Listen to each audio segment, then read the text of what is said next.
The Sixth Sense, the door to the Temple of Wisdom. I followed the habit of reshaping my own character by trying to imitate the 9 men whose lives and life works have been most important to me. These 9 men were Emerson, Paine, Edison, Darwin, Lincoln, Burbank, Napoleon, Ford, and Carnegie. Every night, over a long period of years, I held an imaginary council meeting with this group whom I called my invisible counselors.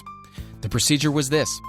Just before going to sleep at night, I would shut my eyes and see in my imagination this group of men seated with me around my council table.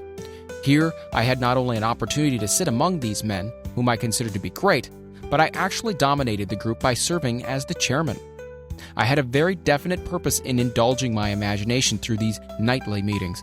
My purpose was to rebuild my own character so it would represent a composite of the characters of my imaginary counselors.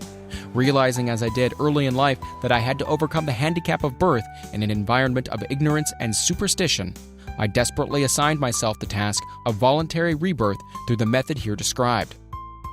Building character through autosuggestion.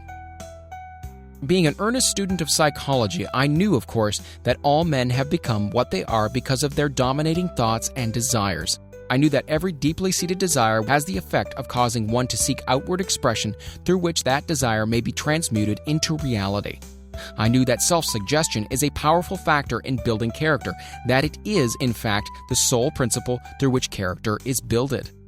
With this knowledge of the principles of mind operation, I was fairly well armed with the equipment needed in rebuilding my character.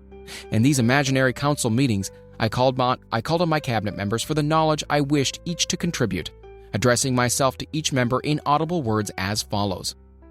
Mr. Emerson, I desire to acquire from you the marvelous understanding of nature which distinguished your life. I ask that you make an impress upon my subconscious mind of whatever qualities you possessed, which enabled you to understand and adapt yourself to the laws of nature. I ask that you assist me in reaching and drawing upon whatever sources of knowledge are available to this end.